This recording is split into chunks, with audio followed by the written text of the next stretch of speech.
Um, as a father, yes, yes, yes. See the Church of England, the Eastern Orthodox churches, the Reformation, the Roman Catholic churches. Yeah. A lot of these churches have been at their actual location for what could be 150 years.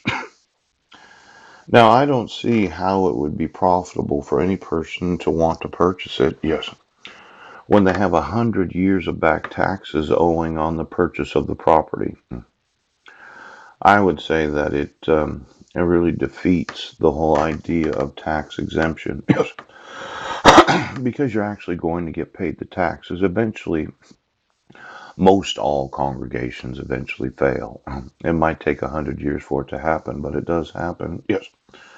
Now, when you don't assess the actual property taxes of every property in the county, yes, and then I walk up and say, well, I'd like to buy that church and I'm going to convert it to my own personal residence for maybe 2 to 500 children that I want to have or I do have, my genetic biological children. Yes.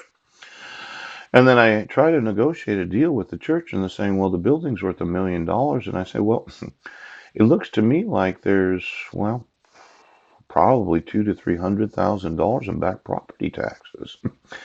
Who is it that's going to eat all this, or is it going to come out of the pockets of the actual charity? Yes.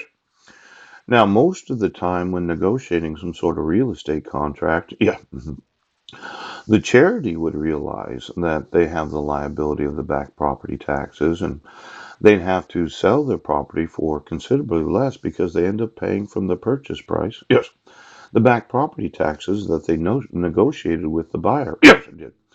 Now, there's multiple ways to pursue this kind of lawsuit. Yes, I could sue you as a county treasurers right now and assessors, yes, for not having the actual value of every property in the county every year. Yes, so that I could, as a potential buyer, yes, go through and give an estimation of the time of their charitable formation. Yeah, and then kind of do a calculation. Yeah, that for X number of years, they've been receiving a property tax exemption. I add all of that up. Yes, I go to the actual ownership of the property and say, well, it looks like you have $250,000 in back taxes owing. Yes, it does. And your building's worth $1 million. So if you sell it to me for $750,000, well, it looks like you ended up paying your property taxes, doesn't it, church? Right now. Did you think I was going to pay it? Poop. Now, it looks like there is some violating of the 501c3s, the whole charitable use. There's a individual named Winston Churchill. Yes. Mhm. I know a little something about Winston Churchill. He was one of these somewhat belligerent English individuals that had been, what was he again? Some sort of leader of Great Britain. And I had read this story about how Winston Churchill was talking to a woman. Yes. And he asked her if she'd like to have sex with him. As I had heard the story, she said, sure. He said, well, how much will it cost me? And she said, $10,000. $10,000.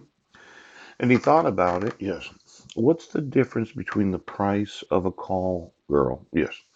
And your average whore on the street? Right there!